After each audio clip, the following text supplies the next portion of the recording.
넌 딸만 낳았잖아. 남편의 차갑게 내뱉은 한마디가 귓가에 맴돕니다. 그리고 솔직히 말할까? 너 몸매 좀 봐. 예전에 너 아니잖아. 10년을 함께 빵을 굽던 남편이 제게 던진 말이었습니다. 그게 내 문제야. 남편 관리를 못했으니까. 그렇게 말하는 사람은 제 20년 지기 친구였습니다. 새벽같이 함께 일어나 꿈을 키우던 우리에게 무엇이 이런 결말을 만든 걸까요? 지금도 가끔 그때 일이 생각납니다. 새벽 4시 알람이 울리면 눈도 제대로 못 뜬 채로 몸을 일으켜 세우던 날들이요. 도윤이도 저도 30 초반이었는데 그때는 젊다는 게 무기라고 믿었습니다. 돈도 없고 백도 없었지만 둘이 함께라면 뭐든 해낼 수 있을 것 같았거든요. 여보, 오늘 딸기 배송 들어왔어. 빨리 작업 시작해야겠다. 도윤이가 냉장고 문을 열며 말했고 저는 앞치마를 두르며 고개를 끄덕였습니다. 작은 원룸형 공방이었지만 우리에겐 꿈의 시작점이었습니다. 빚을 내서 장만한 오븐, 중고로 산 믹서기, 하나하나가 우리 손때 묻은 소중한 장비들이었죠. 그 시절 우리는 정말 악착같이 일했습니다. 새벽에 배송받은 재료로 케이크와 마카롱을 만들면 오전엔 포장, 오후엔 배달과 손님 응대를 했고요. 밤이 되면 도윤이는 장부를 정리하고 저는 다음날 주문을 확인하며 재료를 준비했습니다. 침대에 누워도 머릿속엔 온통 레시피와 원가 계산뿐이었어요. 서연아, 우리 언제쯤 제대로 잘 수 있을까? 어느 날 밤 지친 목소리로 도윤이가 물었습니다. 저는 그의 손을 꼭 잡으며 대답했죠. 조금만 더 버텨보자. 우리 곧 잘 될 거야. 실제로 시간이 지나면서 단골 손님이 늘어났고 입소문도 나기 시작했습니다. 손이 모자랄 정도로 주문이 밀려들었고 우리는 비좁은 공방에서 더 넓은 매장으로 이사할 수 있었어요. 간판에 스위트 터게더라는 이름을 달았을 때 도윤이와 저는 서로를 껴안고 한참을 울었습니다. 가게가 안정되자 우리는 2호점 이야기도 꺼내기 시작했습니다. 강남 쪽 상권을 알아보고 메뉴도 고급화하는 방안을 논의했죠. 그런데 그 즈음 제 몸에 변화가 찾아왔습니다. 도윤아, 나 임신한 것 같아. 손 떨리는 목소리로 말했던 그 순간을 잊을 수가 없습니다. 도윤이의 눈이 동그래지더니 이내 환한 미소가 번졌어요. 정말? 진짜야? 기쁨과 함께 복잡한 감정도 밀려왔습니다. 임신 초기부터 입덧이 심했고 재료 냄새만 맡아도 속이 뒤집혔거든요. 오븐 앞에 서 있기조차 힘들었습니다. 하루 종일 서서 일하던 몸은 점점 무거워졌고 예전처럼 움직일 수가 없었어요. 여보, 내가 좀 더 해볼게. 너는 쉬어.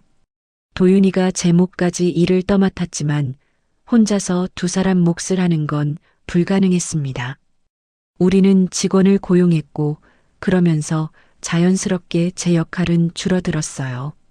매장에 나가지 못하는 날이 많아지면서 문득 이런 생각이 들었습니다. 이제는 가정에 집중해야 할 때인가? 뱃속의 아이가 자랄수록 그 생각은 확신으로 바뀌어 갔습니다. 이 아이에게 좋은 엄마가 되고 싶었고 안정적인 환경에서 키우고 싶었거든요. 사업은 도윤이가 충분히 잘해낼 수 있을 거라 믿었습니다. 도윤아, 나 가게 그만두려고. 그날 저녁 조용히 말을 꺼냈습니다. 도윤이는 잠시 놀란 표정을 짓더니 천천히 고개를 끄덕였어요. 그래, 내가 원하는 대로 해. 우리 아기가 제일 중요하지. 마지막으로 함께 가게 문을 닫던 날이 기억납니다. 그날따라 날씨가 참 좋았어요.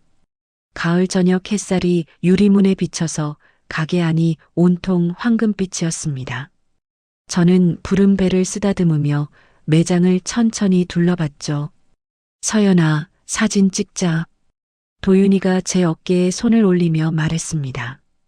우리는 스위트 터게더 간판 앞에서 함께 사진을 찍었어요. 그때 찍은 사진 속 우리는 정말 행복해 보였습니다. 도윤이의 손은 제 배 위에 얹어져 있었고 저는 그의 팔에 기대어 환하게 웃고 있었죠. 고생 많았어, 여보.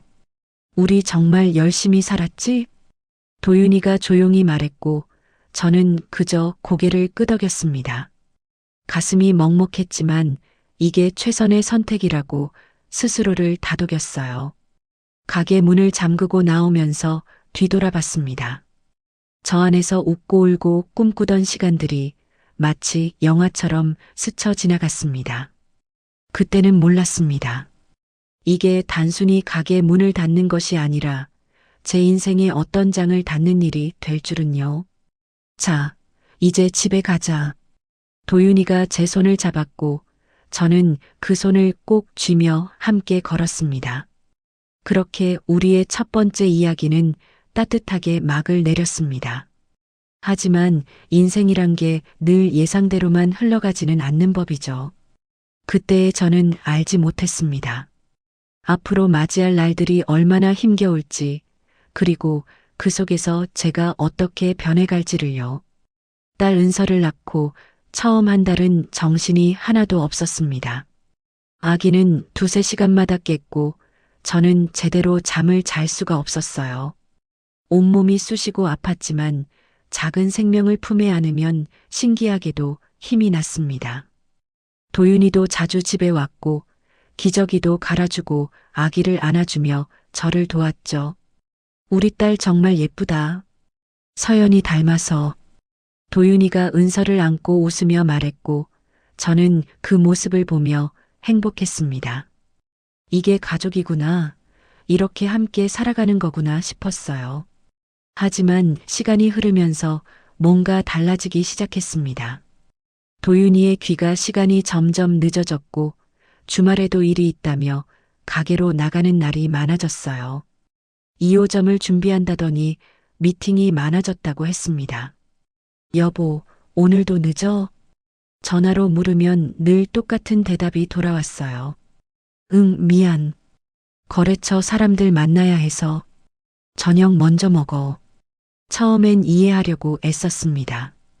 가게를 키우려면 당연히 바쁠 수밖에 없다고 생각했거든요. 제가 빠진 자리를 혼자 메우느라 힘들 거라고, 더 응원해줘야 한다고 스스로 다짐했어요. 그런데 혼자 아이를 돌보는 하루하루는 생각보다 훨씬 고되었습니다. 아침에 눈을 뜨면 기저귀를 갈고 수유를 하고 트림을 시키고 재우고 또 깨면 똑같은 일을 반복했어요. 그 사이사이 빨래를 돌리고 설거지를 하고 집안 청소를 했습니다. 저녁이 되면 몸은 녹초가 되었지만 정작 제가 뭘 했는지 기억도 안 났어요. 거울을 보면 낯선 사람이 서 있었습니다. 임신 전 48kg였던 몸무게는 출산 후에도 15kg가 빠지지 않았고 배와 허벅지엔 튼 살이 가득했어요. 머리는 빠지기 시작했고 피부는 거칠어졌습니다. 화장할 시간도 할 이유도 없었죠. 엄마, 애 좀 봐줄래? 미용실 좀 다녀오게. 친정엄마께 부탁했지만 엄마도 일을 하시니 자주 올 수는 없었습니다.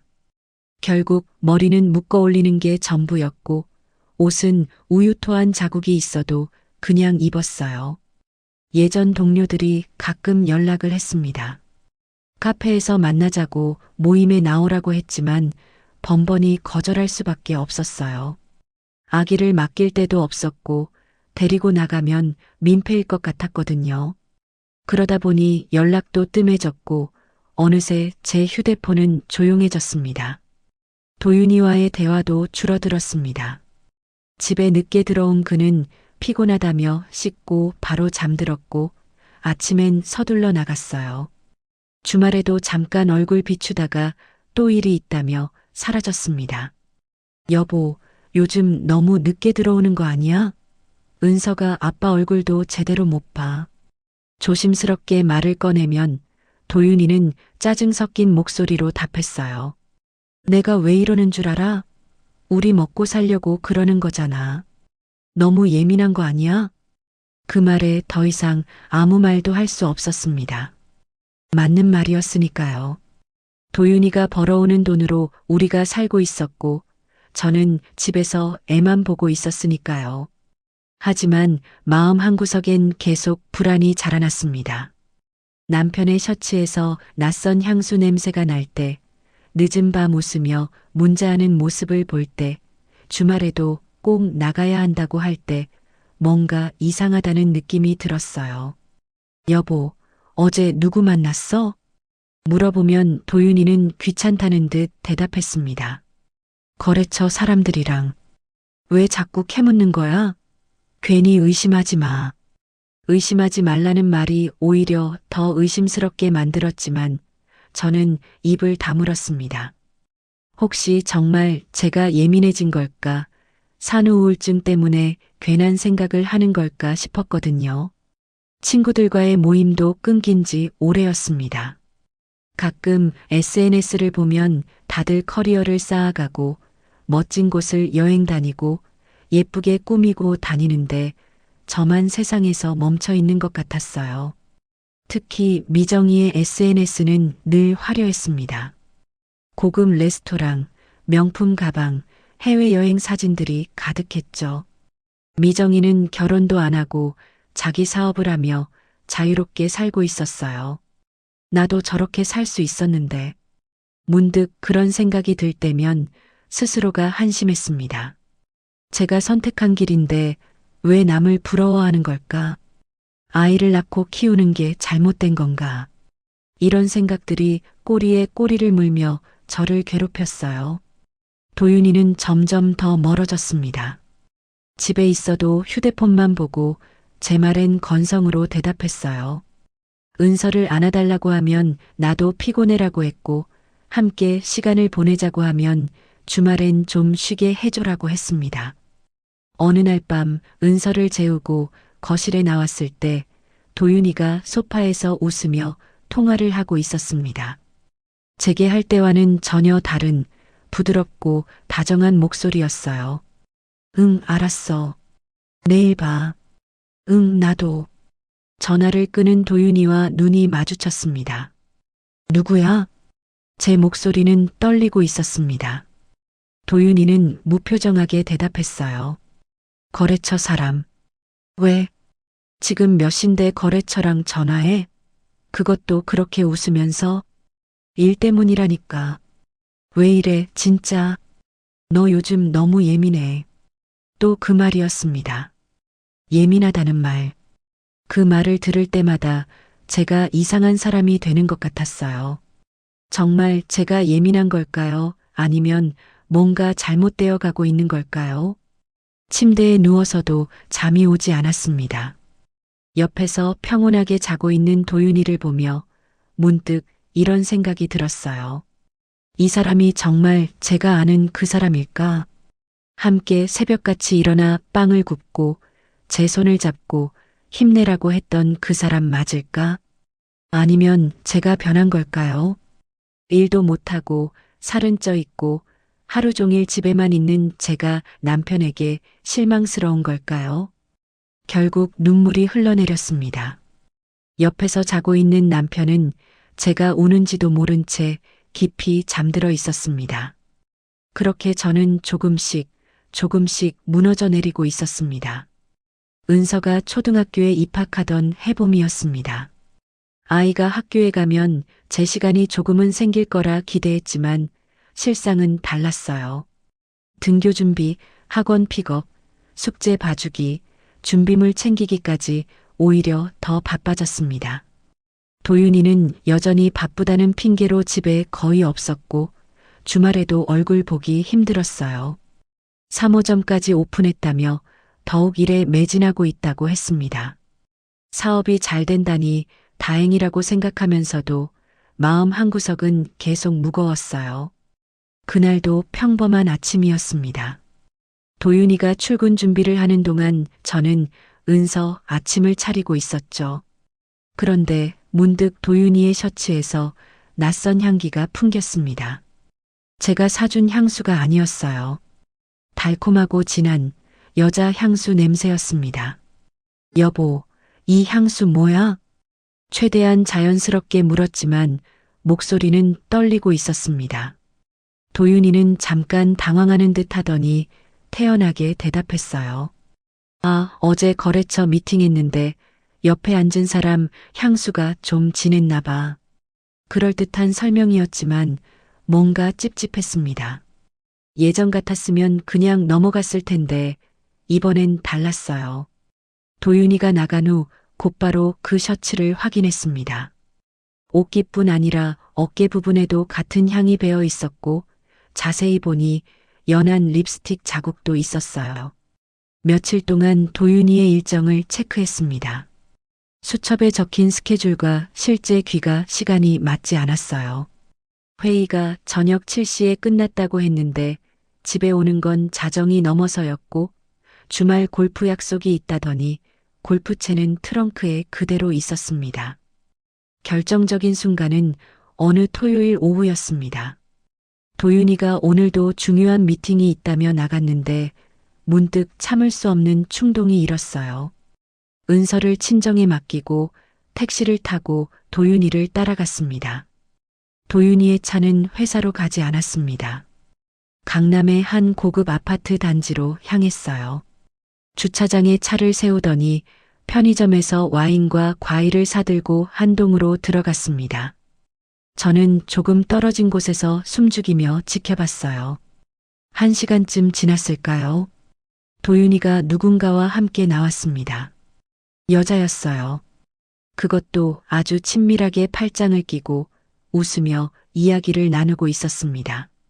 그 여자가 고개를 돌리는 순간 저는 그 자리에서 얼어붙었습니다. 미정이었어요. 제 20년 지기 친구 윤미정이었습니다. 다리에 힘이 풀려 주저앉을 뻔했습니다. 믿을 수 없었어요. 미정이는 제가 힘들 때마다 위로해주던 친구였고 은서 돌잔치 때도 와서 축하해줬던 사람이었습니다. 그 미정이가 지금 제 남편과 팔짱을 끼고 웃고 있었어요. 도윤이가 미정이의 허리를 감싸 안았고 미정이는 도윤이의 가슴에 얼굴을 묻었습니다. 집으로 돌아오는 길은 기억도 나지 않습니다. 택시 안에서 정신없이 울었고 기사님이 괜찮냐고 물었지만 대답조차 할 수 없었어요. 집에 도착해서도 무엇을 해야 할지 몰랐습니다. 은서를 데려와야 하는데 친정에 전화할 엄두가 나지 않았고 당장 도윤이를 추궁해야 하는데 뭐라고 말해야 할지도 모르겠었어요. 밤 11시쯤 도윤이가 들어왔습니다.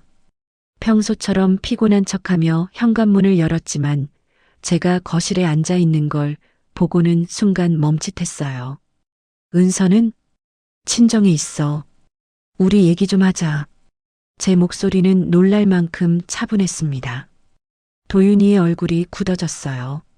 오늘 어디 갔다 왔어? 회사 미팅 있었다고 했잖아. 거짓말하지 마. 나 다 봤어. 강남 그 아파트 미정이랑 같이 있는 거. 도윤이의 얼굴이 하얗게 질렸습니다. 그게 그냥 사업관계야. 미정이가 투자를 해주기로 해서. 사업관계가 저렇게 껴안고 다녀? 립스틱 묻히고 다녀? 목소리가 떨렸지만 계속 물어붙였습니다. 도윤이는 한숨을 쉬더니 소파에 주저앉았어요. 알았어. 인정할게. 미정이랑 만나고 있어. 심장이 멎는 것 같았습니다. 예상은 했지만 직접 듣는 건 전혀 다른 차원의 고통이었어요. 언제부터? 2년 정도. 2년. 은서가 유치원 다닐 때부터였다는 얘기입니다. 그동안 저는 아무것도 몰랐고 그 둘은 제 뒤에서 이렇게 만나고 있었던 거예요. 왜? 내가 뭘 잘못했는데? 울먹이며 물었습니다. 도윤이는 차갑게 쳐다보며 말했어요. 넌 딸만 낳았잖아. 아들 하나 없이. 믿을 수 없는 말이었습니다. 아들을 원한다는 말은 한 번도 하지 않았는데 이제 와서 그런 말을 하다니요. 그리고 솔직히 말할까? 너 몸매 좀 봐. 예전에 너 아니잖아. 그 순간 머릿속이 하얘졌습니다. 출산하고 몸 관리 못한 게 제 잘못인가요? 당신 아이를 낳고 키우느라 이렇게 된 건데 이제 와서 그런 말을 하다니요. 미정이는 달라. 자기 관리도 철저하고 대화도 통하고 너처럼 집에서 애 타령만 하는 것도 아니고 칼로 심장을 찌르는 것 같았습니다. 제 삶을 송두리째 부정당하는 기분이었어요. 다음 날 미정이에게 연락했습니다. 만나자고 했더니 태연하게 나왔어요. 카페에서 마주한 미정이는 화장을 예쁘게 하고 명품 가방을 들고 있었습니다. 서연아, 미안해. 하지만 사랑은 어쩔 수 없잖아. 미정이의 말에 기가 막혔습니다. 20년 친구였잖아. 어떻게 그럴 수 있어? 그게 내 문제야. 남편 관리를 못했으니까 이렇게 된 거지. 도윤이가 얼마나 외로웠는지 알아? 뻔뻔함에 말문이 막혔습니다. 미정이는 계속 말했어요. 솔직히 너 살도 찌고 늙어 보여. 도윤이한테 미안하지도 않아? 그 말을 듣는 순간 온몸이 떨렸습니다. 분노와 배신감, 수치심이 한꺼번에 밀려왔어요. 20년 우정이고 뭐고 다 거짓이었습니다. 제가 믿었던 모든 것이 무너져 내렸어요. 카페를 나서며 뒤돌아보니 미정이는 여유롭게 커피를 마시고 있었습니다. 제 고통 따위는 전혀 신경 쓰지 않는 모습이었어요. 그날 밤 저는 처음으로 이혼을 생각했습니다. 변호사 사무실을 찾은 건 그날로부터 일주일 후였습니다. 더 이상 이 결혼을 유지할 이유가 없었고 은서를 위해서라도 깨끗하게 정리하고 싶었어요. 변호사는 제 이야기를 듣더니 조심스럽게 말했습니다. 부정행위 증거가 있으시면 좋은데요. 사진이나 녹취 같은 것 있으세요? 저는 고개를 저었습니다. 그냥 본 것뿐이었고 증거를 남길 생각은 못했거든요. 변호사는 증거 확보를 위해 조금 더 시간을 두고 준비하자고 했어요.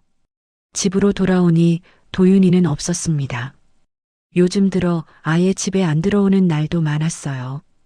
은서를 재우고 혼자 앉아 있는데 휴대폰이 울렸습니다.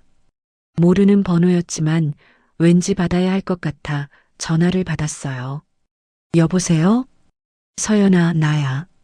미정이. 미정이의 목소리는 떨리고 있었습니다. 울고 있는 것 같았어요. 전화를 끊을까 하다가 문득 궁금해졌습니다. 무슨 일이길래 이 사람이 저한테 전화를 한 걸까요? 무슨 일이야? 차갑게 물었습니다. 미정이는 한동안 말이 없다가 떨리는 목소리로 말했어요. 도윤이가 집을 나갔어. 다른 여자 생겼대. 순간 헛웃음이 나왔습니다. 저를 배신하고 미정이와 함께했던 도윤이가 이번엔 미정이를 배신한 거예요. 당연한 수순 아닌가요? 한번 바람핀 사람이 또 바람피는 건 시간 문제였으니까요. 그래서 나한테 전화한 거야? 미안해, 서연아. 정말 미안해. 내가 너무 잘못했어. 미정이가 울먹이며 말했지만 제 마음은 전혀 움직이지 않았습니다. 이제 와서 미안하다고 한들 무엇이 달라질까요? 그런데 그게 문제가 아니야. 그 여자가 사기꾼이었대. 뭐? 도윤이 사업 자금이랑 투자금, 심지어 대출까지 받아서 그 여자한테 다 줬나 봐. 새로운 사업 투자한다면서. 근데 그 여자가 돈 들고 잠적했어. 연락도 안 돼. 믿을 수 없는 이야기였습니다. 도윤이가 그렇게 순진한 사람이 아닌데 어떻게 그런 사기에 당할 수 있을까요? 얼마나? 5억 넘게. 가게 운영자금까지 다 빼갔대. 도윤이 지금 미쳐버릴 것 같아. 가게들 문 닫아야 할지도 몰라. 머리가 복잡해졌습니다. 가게가 망하면 저희 생활비도 끊기는 거였고 이혼 재산 분할도 의미가 없어지는 거였어요. 하지만 그보다 더 큰 감정이 밀려왔습니다. 허무함이었어요. 저를 버리고 미정이를 선택했던 도윤이, 그 도윤이가 또 다른 여자에게 넘어가서 모든 걸 잃었다는 사실이 너무나 허무했습니다. 복수하고 싶었던 적도 있었지만 막상 이렇게 무너지는 걸 보니 아무런 감흥도 없었어요. 며칠 후 미정이가 집 앞에 찾아왔습니다. 예전의 화려한 모습은 온데간데 없었고 초췌한 얼굴로 서 있었어요. 서연아, 제발 한 번만 얘기 좀 하자. 문을 열어주고 싶지 않았지만 은서가 학교 간 사이라 집에 들였습니다. 거실 소파에 앉은 미정이는 계속 손을 비비며 말했어요. 나 정말 후회돼. 너 자리에서 내가 웃던 게 얼마나 오만한 일이었는지 이제 알겠어. 알면 뭐해. 이미 다 엎질러진 물인데. 차갑게 말했습니다. 미정이는 고개를 떨구었어요. 도윤이가 그 여자한테 완전히 빠져서는 나를 쓰레기 취급하더라. 넌 나이도 많고 이제 질렸어라고 하면서 차버렸어. 그때 알았어. 내가 너한테 했던 짓이 얼마나 끔찍한 건지. 너도 같은 걸 당해봐서 알게 된 거잖아. 진심으로 반성하는 게 아니라 당해보니까 억울해서 그러는 거지. 아니야, 서연아. 정말 미안해. 너무 잘못했어. 됐어. 이제 나한테 사과해봤자 아무 의미 없어. 너도 내 인생 알아서 살고 나도 내 길 갈 거야. 미정이는 한동안 울다가 일어섰습니다. 나가면서 돌아보며 말했어요. 도윤이가 너한테 연락할 거야. 돈 빌려달라고. 절대 빌려주지 마. 그 사람 이제 끝났어. 문을 닫고 혼자 남았을 때 비로소 한숨이 나왔습니다. 도윤이도 미정이도 이제 제 인생에서 정리해야 할 사람들이었어요. 그날 저녁 예상대로 도윤이에게서 전화가 왔습니다. 서연아, 나야. 목소리가 많이 지쳐 있었습니다. 예전 같았으면 걱정부터 했을 텐데 이제는 아무런 감정도 들지 않았어요. 무슨 일이야? 미안해. 내가 정말 잘못했어. 다시 시작할 수 없을까? 헛웃음이 나왔습니다. 돈을 다 날리고 나니 이제 저한테 돌아오겠다는 거예요. 안 돼. 나 이혼 준비 중이야. 서연아, 제발. 은서도 있는데. 내가 정말 잘못했어. 기회 한 번만 줘. 은서 핑계 대지 마. 은서 생각했으면 애초에 바람 피우지도 않았겠지. 그리고 미안한데 당장 생활비가 좀 필요해서 잠깐만 빌려줄 수 있어? 역시나였습니다. 돌아오고 싶다는 말도 거짓이었고 결국 돈이 필요해서 연락한 거였어요. 없어. 나도 은서 키우느라 빠듯해. 제발 서연아. 회사 직원들 월급이라도 줘야 하는데. 당신이 알아서 해. 나는 이제 당신 일에 관여 안 할 거야. 전화를 끊었습니다. 더 이상 도윤이에게 휘둘리지 않기로 결심했습니다. 며칠 후 도윤이의 가게들이 연쇄적으로 문을 닫는다는 소식을 들었습니다. 직원들 월급도 못 주고 임대료도 밀려서 강제로 폐업당했다고 했어요. 함께 키워온 스위트 터게더도 결국 사라졌습니다. 예전 같았으면 가슴 아팠을 겁니다. 우리가 함께 만든 가게였으니까요. 하지만 이제는 그저 남의 일처럼 느껴졌어요. 이미 그건 제 가게가 아니었고 제 삶도 아니었으니까요. 미정이에게서 다시 문자가 왔습니다. 도윤이가 파산 신청했대. 빚이 너무 많아서 조심해. 짧은 답장을 보냈습니다. 알았어. 걱정 마. 창밖을 보니 봄비가 내리고 있었습니다. 무언가 씻겨 내려가는 것 같았어요. 도윤이와의 추억도, 미정이와의 우정도, 그 모든 배신과 고통도 비와 함께 흘러가는 것 같았습니다. 이제는 정말로 새 출발을 해야 할 때였습니다. 저 혼자 은서와 함께 제 힘으로 살아가야 했어요. 두렵기도 했지만 이상하게 마음 한구석이 시원했습니다. 더 이상 배신당할 일도 휘둘릴 일도 없으니까요. 거울 앞에 섰습니다. 여전히 살이 쪄 있고 머리도 푸석하고 예전의 제가 아니었어요. 하지만 눈빛만은 달라져 있었습니다. 무너졌던 사람이 아니라 이제 다시 일어서려는 사람의 눈빛이었어요. 이제는 내가 나를 지키는 사람이야. 거울 속 제게 조용히 말했습니다. 이혼 조정은 생각보다 빨리 진행되었습니다. 도윤이는 파산 상태였고 나눌 재산도 거의 없었어요. 오히려 빚이 더 많았습니다. 변호사는 조심스럽게 말했어요. 부채까지 나누면 부인께서도 빚을 떠안게 됩니다. 양육권만 확실히 가져가시고 재산은 포기하시는 게 나을 것 같은데요. 고민할 것도 없었습니다. 은서만 제가 키울 수 있다면 다른 건 아무래도 상관없었어요. 아파트도 차도 통장에 남은 얼마 안 되는 돈도 다 포기했습니다. 대신 양육권과 양육비 청구권만 확실히 받았죠. 양육비는 현실적으로 받기 힘들 겁니다. 남편분이 파산 상태라. 변호사의 말이 맞았습니다. 도윤이에게서 양육비를 받을 가능성은 거의 없었어요. 하지만 괜찮았습니다. 제 힘으로 은서를 키우겠다고, 누구에게도 기대지 않겠다고 이미 마음먹었으니까요. 조정이 끝나고 법원을 나서는데 도윤이가 뒤따라왔습니다. 서연아, 정말 미안해. 은서 잘 부탁해. 그게 마지막 말이었습니다. 도윤이의 얼굴은 많이 늙어 보였어요. 40대 초반인데 50대처럼 보일 정도로 수척하고 지쳐 있었습니다. 한때는 저와 함께 꿈을 꾸던 사람이었는데 이제는 그냥 남이 되어버렸어요. 잘 살아. 짧게 말하고 돌아섰습니다. 뒤돌아보지 않았어요. 이제 정말로 끝이었습니다.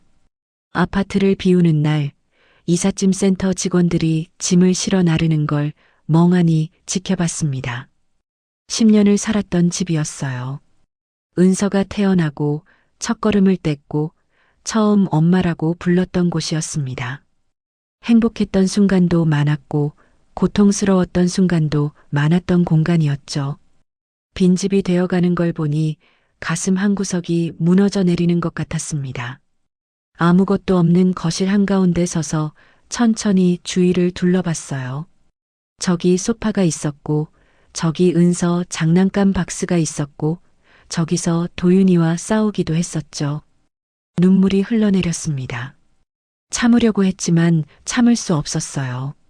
주저앉아서 한참을 울었습니다. 잃어버린 시간들에 대한 슬픔이었고 다시는 돌아올 수 없는 날들에 대한 아쉬움이었어요. 엄마, 왜 울어? 은서가 다가와 제 등을 토닥거렸습니다. 겨우 초등학교 1학년인 아이가 엄마를 위로하고 있었어요. 더 울컥했지만 이 아이 앞에서는 무너지면 안 됐습니다. 아니야. 먼지 들어가서 그래. 엄마 괜찮아. 눈물을 닦고 일어서서 은서의 손을 꼭 잡았습니다. 작고 따뜻한 손이었어요. 이 손을 놓치지 않기 위해서라도 제가 강해져야 했습니다. 은서야, 우리 이제 새 집으로 가자. 엄마랑 은서 둘이서 행복하게 살 거야. 응. 엄마, 나 새 집 기대돼. 아이의 밝은 목소리가 힘이 되었습니다. 빈집을 나서며 마지막으로 뒤돌아봤어요. 그리고 문을 닫았습니다. 과거도 함께 닫는 기분이었습니다. 새로 이사한 곳은 작은 투룸 빌라였습니다. 전세금도 없어서 월세로 얻었고 보증금도 친정에서 빌렸어요. 아파트의 절반도 안 되는 크기였지만 은서는 좋아했습니다. 엄마, 여기 내 방이야? 작지만 예쁘다. 아이의 긍정적인 모습에 위안을 받으며 저도 마음을 다잡았습니다. 이제부터가 진짜 시작이었어요. 하지만 현실은 녹록지 않았습니다. 구직 사이트에 이력서를 올렸지만 답변은 거의 없었어요. 7년간의 경력 단절, 40대 가까운 나이, 초등학생 자녀가 있다는 사실이 모두 불리하게 작용했습니다. 면접을 보러 갔을 때도 마찬가지였어요. 아이가 아프면 어떻게 하실 건가요? 야근이나 주말 근무 가능하신가요? 7년이나 쉬셨는데 업무 적응되시겠어요? 대답할 때마다 자신감이 떨어졌습니다. 맞는 말이었으니까요.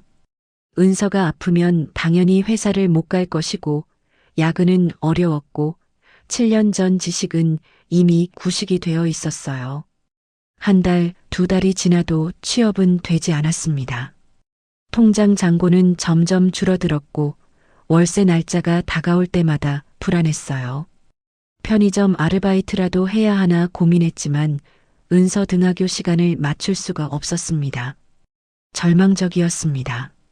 이혼하고 독립하겠다고 결심했지만 현실의 벽은 너무나 높았어요. 밤마다 걱정에 잠을 이루지 못했습니다. 어느 날 저녁 은서가 조심스럽게 물었어요. 엄마, 우리 돈 없어? 아니야, 왜? 친구들은 다 학원 다니는데 나는 왜 안 다녀? 가슴이 찢어지는 것 같았습니다. 아이에게 미안했어요. 다른 아이들처럼 해주고 싶은데 그럴 형편이 안 됐습니다. 은서야, 조금만 기다려줘. 엄마가 곧 일자리 구해서 학원도 보내줄게. 괜찮아, 엄마. 나 학원 안 다녀도 돼. 엄마랑 있는 게 더 좋아.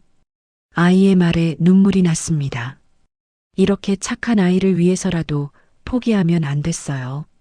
다음 날 오랜만에 예전 베이킹 재료 납품업체 사장님께 연락이 왔습니다.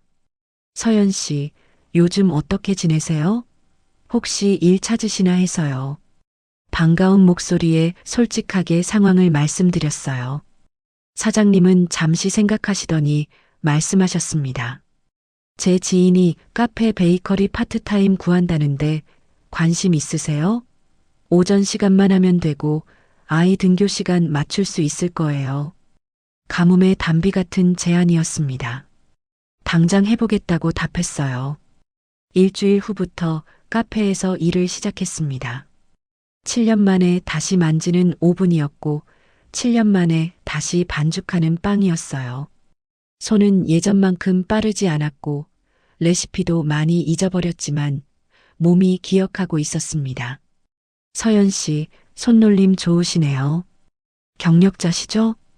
카페 사장님이 만족스러운 표정으로 말씀하셨습니다. 오랜만에 칭찬을 듣으니 가슴이 벅찼어요. 일을 시작하면서 조금씩 다른 기회들도 생겼습니다. 예전 함께 일했던 직원이 연락을 해서 홈베이킹 클래스를 함께 열어보자고 제안했고 동네 커뮤니티에서 제가 만든 빵을 맛본 사람들이 주문을 하기 시작했어요. 서연 씨 빵 정말 맛있어요. 어디서 배우셨어요? 직접 가게 하셨다고요? 대단하세요. 작은 칭찬 하나하나가 힘이 되었습니다. 잃어버렸던 자신감이 조금씩 돌아왔어요. 어느 날 은서가 학교에서 돌아와 말했습니다. 엄마, 오늘 친구가 엄마 빵 맛있대. 자기도 먹고 싶대. 그래. 엄마가 내일 더 구워서 싸줄까? 응. 엄마 최고야. 아이의 밝은 얼굴을 보니 비로소 제대로 된 선택을 했다는 확신이 들었습니다. 힘들지만 우리는 잘 해낼 수 있을 것 같았어요. 저녁에 은서와 함께 작은 식탁에 앉아 저녁을 먹었습니다. 반찬은 몇 가지 안 됐지만 둘이서 먹으니 따뜻했어요. 엄마, 나 엄마랑 둘이 사는 게 더 좋아. 정말? 응. 엄마가 더 많이 웃어. 아이의 말에 가슴이 뭉클했습니다. 맞았어요. 요즘 저는 예전보다 더 자주 웃고 있었습니다. 비록 경제적으로는 어렵지만 마음만큼은 한결 가벼웠으니까요. 그날 밤 은서를 재우고 작은 노트를 펼쳤습니다. 서연의 새 계획이라고 제목을 쓰고 앞으로 하고 싶은 일들을 적어 내려갔어요. 홈베이킹 온라인 샵, SNS 마케팅, 베이킹 클래스. 하나씩 이뤄나갈 수 있을 것 같았습니다. 홈베이킹 온라인 샵을 시작한 건 카페 일을 시작하고 석 달쯤 지났을 때였습니다. 처음엔 정말 작게 시작했어요. SNS에 제가 만든 디저트 사진을 올리고 주문받을 수 있다는 글을 조심스럽게 게시했습니다. 서연의 작은 부엌이라는 이름을 붙였어요. 거창한 브랜드명도 아니고 그냥 제 이름을 그대로 사용했습니다. 더 이상 누군가의 아내로, 누군가의 그림자로 살고 싶지 않았거든요. 첫 주문은 동네 카페에서 제 빵을 먹어본 손님이었습니다. 딸기 타르트 2개 주문할게요. 지난번에 먹어봤는데 정말 맛있더라고요. 떨리는 손으로 주문을 받고 밤새 정성껏 만들었어요. 아침에 포장할 때는 리본까지 예쁘게 달았습니다. 작은 카드에 손글씨로 감사 인사를 적어 넣었고요. 와, 너무 예뻐요. 맛도 최고고요. 친구들한테도 추천할게요. 손님의 만족스러운 표정에 가슴이 벅찼습니다. 이런 기쁨이었구나. 제가 만든 것으로 누군가를 행복하게 만드는 이 감정이 얼마나 그리웠는지 몰랐어요. SNS에 후기가 올라오기 시작했습니다. 사진도 예쁘게 찍어서 올려주시고 맛있다는 댓글도 달아주셨어요. 그걸 본 다른 분들이 주문을 하기 시작했고 입소문이 조금씩 퍼져나갔습니다. 한 달 만에 주문이 50개를 넘었고 2달째엔 100개가 넘었어요. 카페 일과 병행하기엔 벅찰 정도였지만 행복했습니다. 밤에 오븐 앞에 서 있을 때도 새벽에 크림을 휘핑할 때도 전혀 힘들지 않았어요. 엄마, 오늘도 빵 만들어? 은서가 졸린 눈으로 부엌에 나와 물었습니다. 미안한 마음에 아이를 안아주었어요. 응, 엄마 손님들이 기다리고 계셔서 조금만 더 하면 돼. 나도 도와줄까? 나 크림 짜는 거 잘하잖아. 아이의 말에 웃음이 났습니다.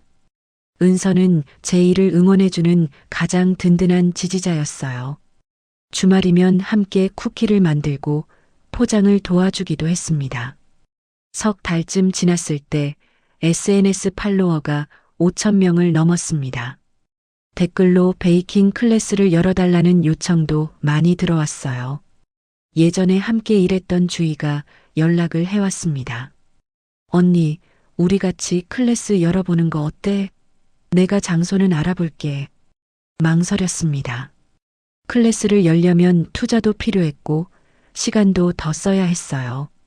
하지만 주희의 눈빛이 진지했고 저도 마음속으로는 하고 싶었습니다. 좋아. 해보자. 작은 스튜디오를 빌렸습니다. 월세는 부담스러웠지만 주희와 반반씩 나눠서 감당할 만했어요. 주말마다 소규모 클래스를 열었고 첫 수업에는 5명이 왔습니다. 선생님 손이 정말 빠르시네요. 어떻게 하면 이렇게 예쁘게 만들 수 있어요? 비법이 있으시면 알려주세요. 수강생들의 반짝이는 눈을 보며 제 경험을 하나씩 나눠줬습니다. 실패했던 이야기도 시행착오를 겪으며 배운 것들도 솔직하게 털어놨어요. 사람들은 제 이야기에 공감했고 더 열심히 배우려고 했습니다. 클래스가 끝나고 한 수강생이 조심스럽게 물었어요. 선생님, 혹시 사연이 있으세요? SNS 보니까 혼자 아이 키우시면서 일하시는 것 같던데. 깊이 말하고 싶지는 않았지만 간단히 대답했습니다. 네, 이혼하고 딸이랑 둘이 살아요. 쉽진 않지만 제가 좋아하는 일하면서 살 수 있어서 감사해요. 대단하세요. 저도 선생님처럼 용기 내보고 싶어요. 그분의 말에 뭉클했습니다. 제가 누군가에게 용기를 줄 수 있다니 생각지도 못한 일이었어요. 반년쯤 지나자 온라인 샵 매출이 월 500만 원을 넘었고 클래스 수강생도 늘어 웨이팅이 생겼습니다. 혼자서는 감당이 안 될 정도로 일이 많아졌어요. 주희가 제안했습니다. 언니, 우리 제대로 사업자 내고 브랜드 키워보는 거 어때? 나는 언니 실력 믿어. 진지하게 고민했습니다. 한 번 실패를 경험했기에 더 신중해졌어요. 하지만 이번엔 달랐습니다. 제 이름으로, 제 힘으로 하는 일이었고, 무엇보다 제가 진심으로 좋아하는 일이었으니까요. 그래, 해보자. 제대로 한번. 서연의 작은 부엌은 서연즈 키친이라는 정식 브랜드로 거듭났습니다. 로고도 만들고 패키지도 제대로 디자인했어요. 작지만 예쁜 오프라인 매장도 열었습니다. 오픈날 많은 분들이 축하해 주러 왔습니다. 예전 거래처 사장님도, 카페 사장님도, 클래스 수강생들도 모두 함께 축하해 주었어요. 축하해요, 서연 씨. 이렇게 멋진 가게 차리시다니. 진짜 대단하세요. 저도 용기 얻어서 제 꿈 이루러 갈게요. 리본을 자르는 순간 눈물이 났습니다. 여기까지 오는 게 얼마나 힘들었는지, 얼마나 많이 울고 넘어졌는지 알기에 더 벅차올랐어요. 은서가 제 손을 꼭 잡으며 말했습니다. 엄마, 멋져. 나도 나중에 엄마처럼 될 거야. 아이의 말에 가슴이 뜨거워졌습니다. 제가 은서에게 보여주고 싶었던 건 바로 이거였어요. 넘어져도 다시 일어설 수 있다는 것, 혼자서도 충분히 멋진 삶을 살 수 있다는 것을요. 몇 달 후 예상치 못한 전화가 왔습니다. 도윤이었어요. 서연아, 나야. 무슨 일이야? 소식 들었어.